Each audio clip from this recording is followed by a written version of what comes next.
सागर। आज हम हॉर्टिकल्चर के स्टूडेंट्स के लिए एक टॉपिक लेकर आए हैं, पोमोलॉजी। पोमोलॉजी के अंतर्गत कौन कौन से फ्रूट्स आते हैं, classification of fruits.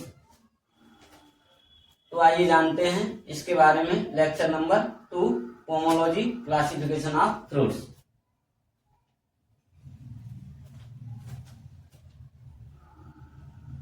Number 1,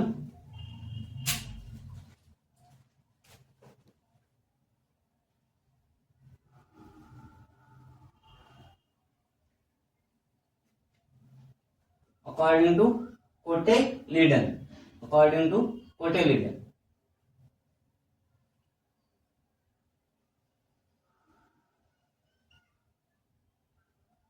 According to Cote-Leydon. Number 2, according to climate. According to Cote-Leydon. According to climate. Climate के अनुसार।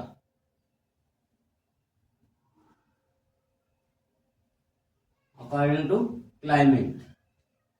नंबर 3 आएगा अकॉर्डिंग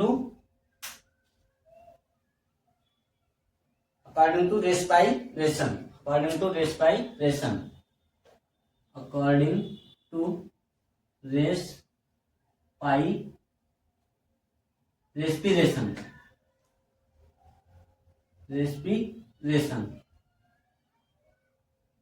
श्वसन दर के आधार पर। नंबर 4 में आएगा morphology. According to morphology. According to morphology.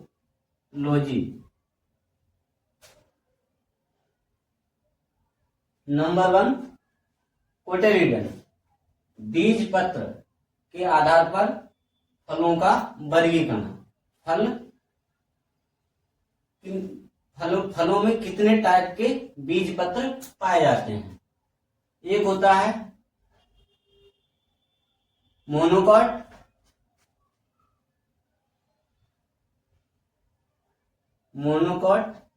मोनोकोटिलीडन।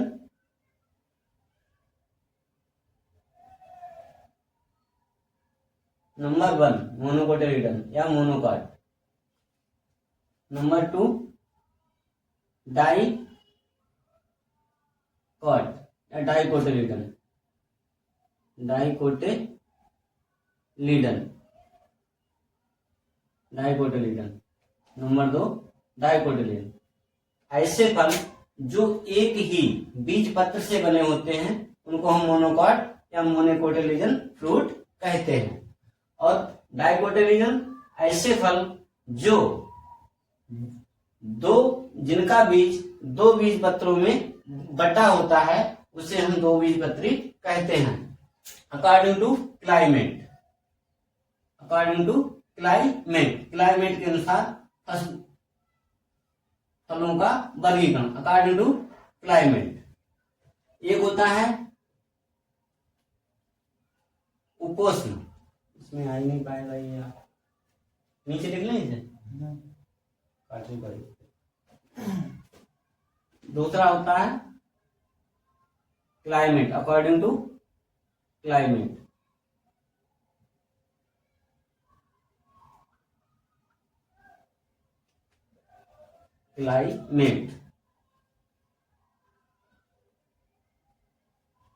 According to climate मतलब जलवायु के अनुसार फलों का वर्गीकरण। फलों को कौन कौन सी जलवायु की आवश्यकता होती है। तो एक होता है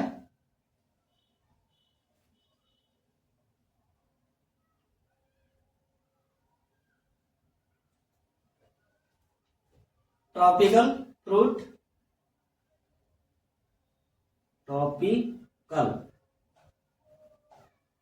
फ्रूट, ट्रॉपिकल फ्रूट्स। सेकंड होता है सब ट्रॉपिकल,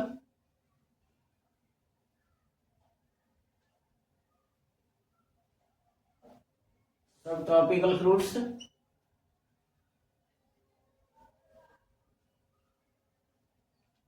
सब ट्रॉपिकल फ्रूट्स। और थर्ड होता है, तीसरे नंबर पे आता है टेम्परेट फ्रूट, टेम्परेट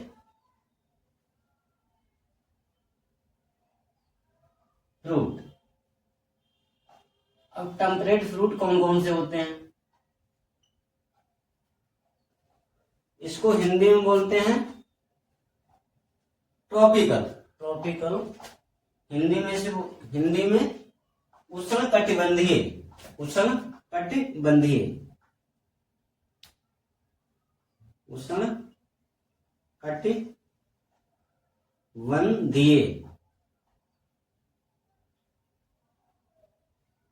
उष्ण कटिबंधीय। इसलिए इन्हें हिंदी में उष्ण कटिबंधीय कहा जाता है। और इन्हें कहा जाता है उपोष्ण, उपोष्ण।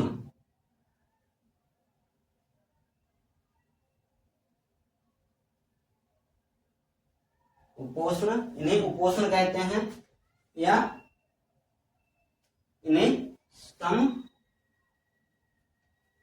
उपोष्ण, इन्हें उपोष्ण कहते हैं या समशीतोष्ण भी कहा जाता है। उपोष्ण या इन्हें समशीतोष्ण फल भी कहा जाता है, समशीतोष्ण फल भी कहा जाता है। और इसे ग्रीष्मकालीन फल भी कहा जाता है, ग्रीष्मकालीन, ग्रीष्मकालीन भी इन्हें कहा जाता है। ये जो जलवायु होती है इसे ग्रीष्मकालीन भी कहा जाता है। अब टेम्परेट फ्रूट जो होता है उसके लिए ठंडी जलवायु की आवश्यकता होती है, शीतोष्ण।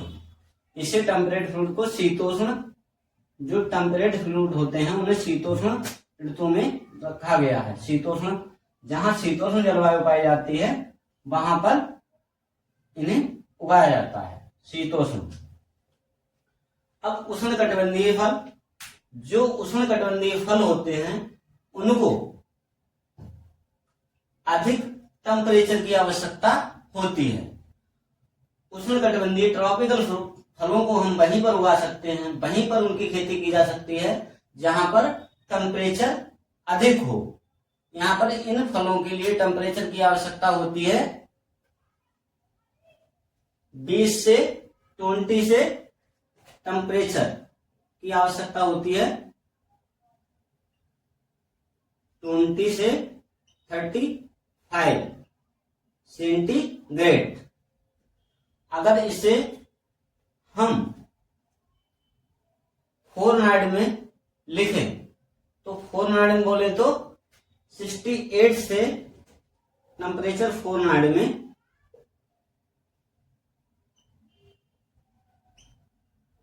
68 से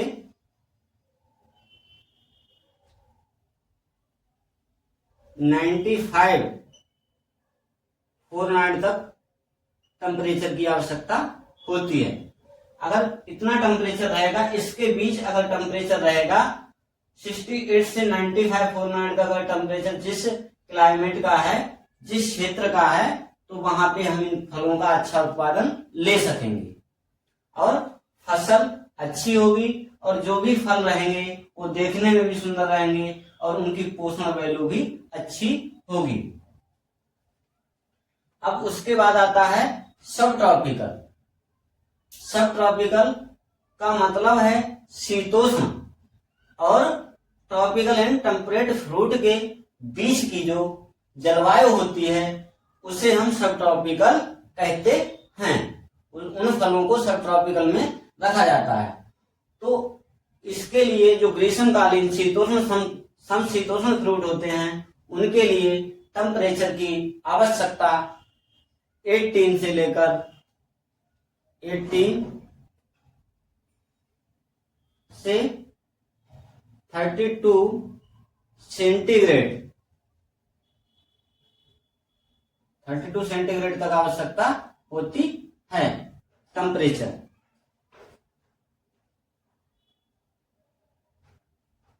ये जो है ये सेंटीग्रेड में, और फ़ारेनहाइट में से कितनी आवश्यकता होती है? फ़ारेनहाइट में होती है 70 से 85 फ़ारेनहाइट।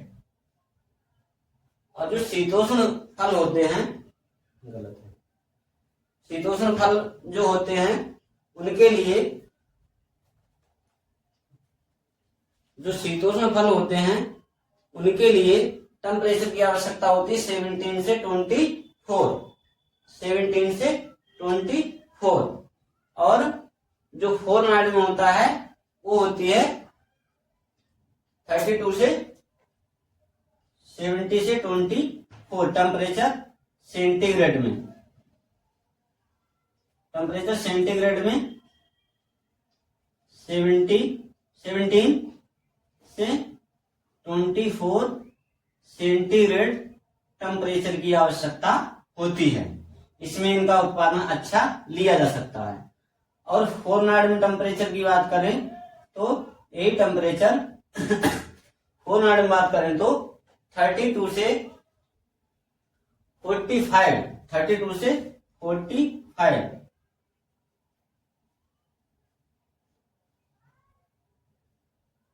फ़ारेनहाइट टेम्परेचर की आवश्यकता होती है। ऐसी जलवायु में इन फलों का उत्पादन अच्छा लिया जा सकता है और फलों की गुणवत्ता भी अच्छी होगी। अब हम बात करते हैं नेक्स्ट पॉइंट की, रेस्पायरेशन। नेक्स्ट पॉइंट की बात करते हैं रेस्पायरेशन।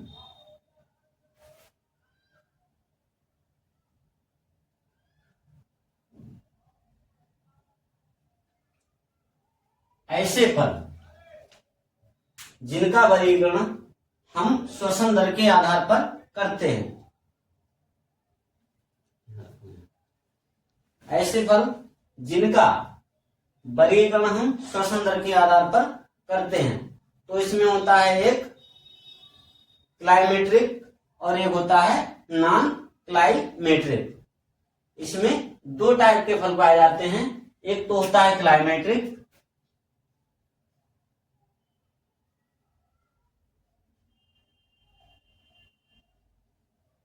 क्लाइमेट्रिक, फ्रूट, और दूसरे होते हैं नॉन क्लाइमेट्रिक।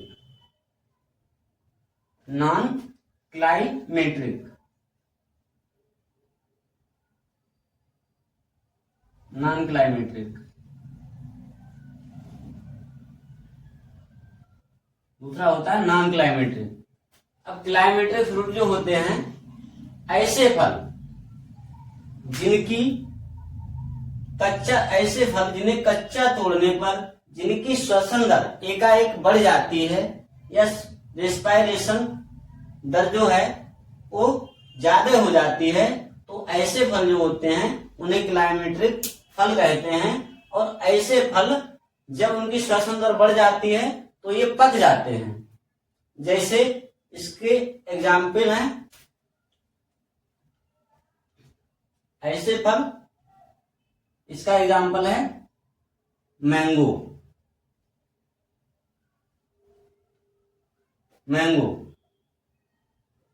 बनाना,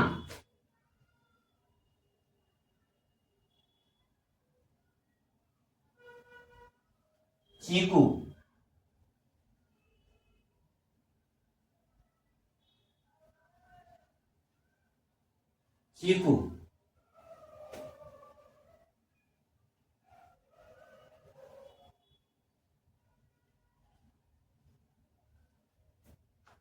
आदि।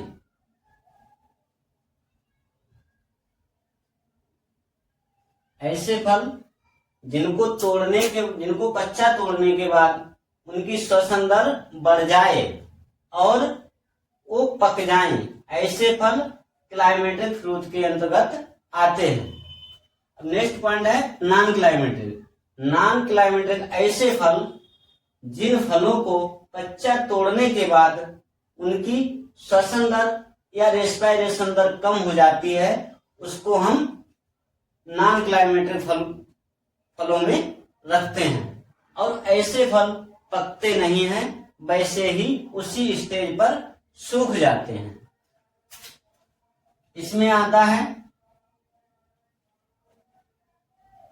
अंगूर,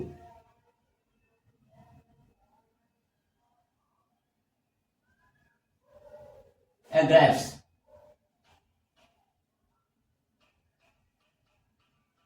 अंगूर या ग्रेप्स और सिट्रस परिवार, citrus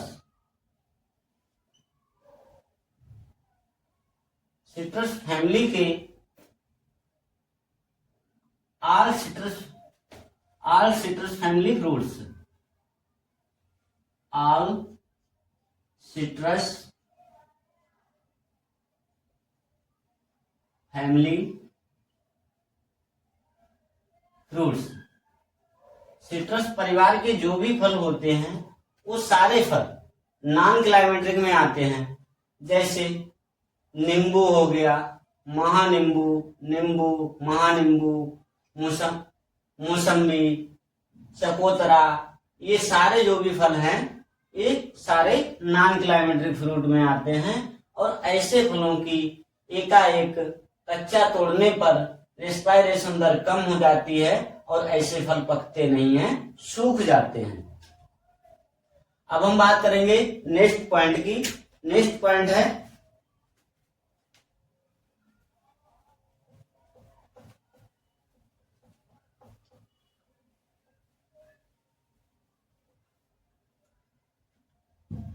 morphology. According to morphology, according to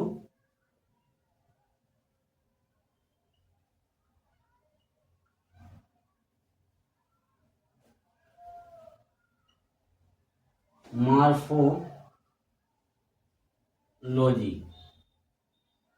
आकारिकी के आधार पर,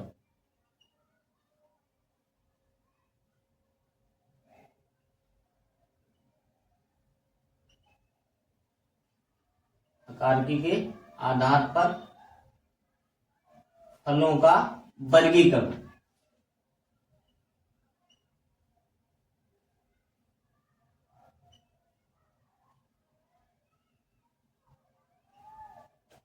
आकारिकी के आधार पर,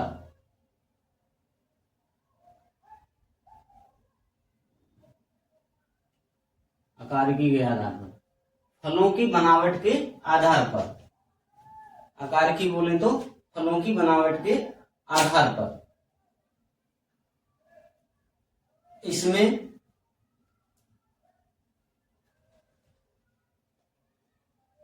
एक तो आता है संयुक्त फल, simple fruit, number 1।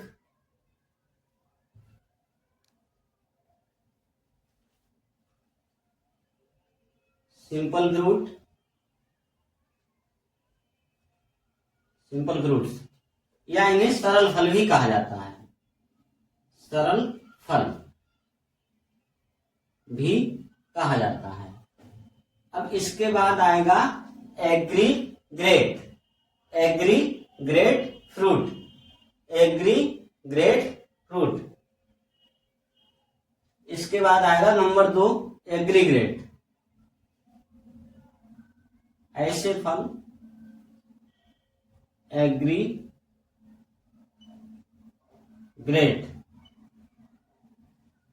एग्रीग्रेट fruits, एग्रीग्रेट fruits number 2। अब उसके बाद आएगा एक एग्रीग्रेट हो गया। एग्रीग्रेट का मतलब है पुंज फल। ये जो फल होते हैं वो एक ही पुष्प क्रम के कई पुंजों से मिलकर बने होते हैं, कई पुष्प क्रमों, एक ही पुष्प के कई पुष्प क्रमों से मिलकर बने होते हैं। इन्हें पुंज फल कहा जाता है, पुंज फल, इन्हें पुंज फल कहा जाता है। और उसके बाद आते हैं पुंज फल के बाद आता है संयुक्त फल। संयुक्त फल नंबर 3 आता है संयुक्त या composite. Composite fruit. Composite fruit इसे कहते हैं संयुक्त फल।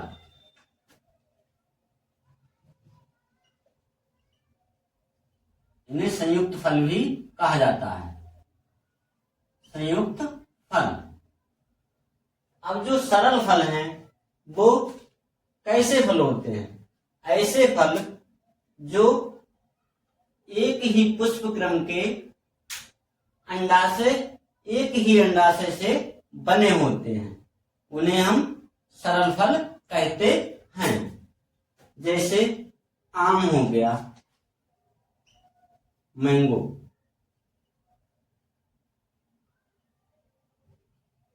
मैंगो। उसके बाद अमरूद, गुआवा।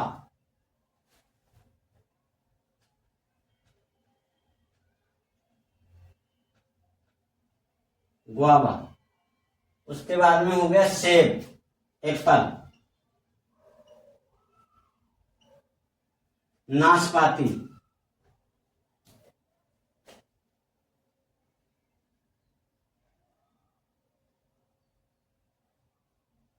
नाशपाती, ईटीसी। ऐसे फल सरल फल कहे जाते हैं।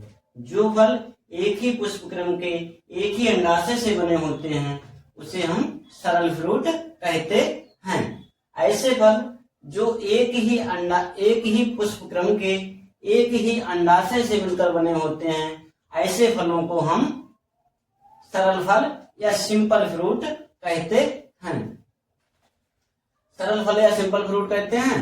उसके बाद आता है पुंज फल। ऐसे फल जो एक ही पुष्प क्रम के कई अंडाशयों से मिलकर बने होते हैं, उन्हें हम पुंज फल कहते हैं। जैसे एग्जाम्पल,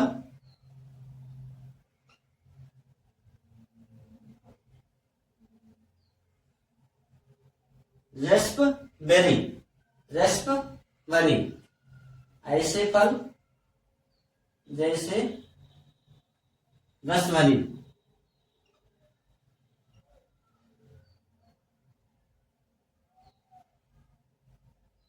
जैसे रसभरी। Strawberry, strawberry, strawberry, berry,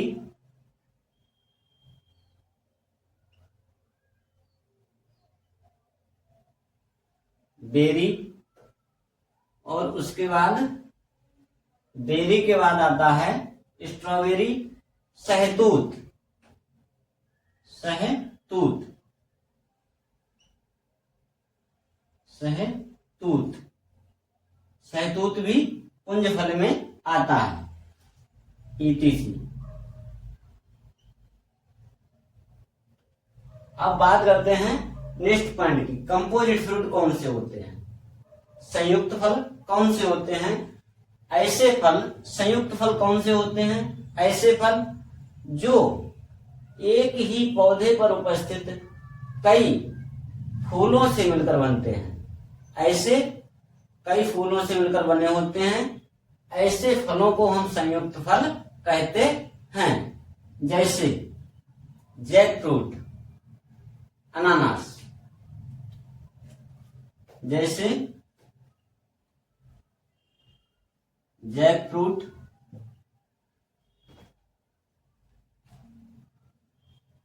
Jack fruits, अनानास,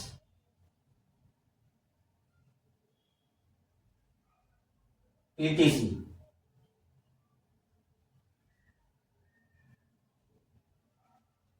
हिंदी में बोले तो कटहल, कटहल, जैक फ्रूट और अनानास। थैंक यू दोस्तों, आज का टॉपिक यहीं पे फिनिश होता है। धन्यवाद आप सभी का, मिलते हैं नेक्स्ट टॉपिक के साथ, तब तक के लिए धन्यवाद।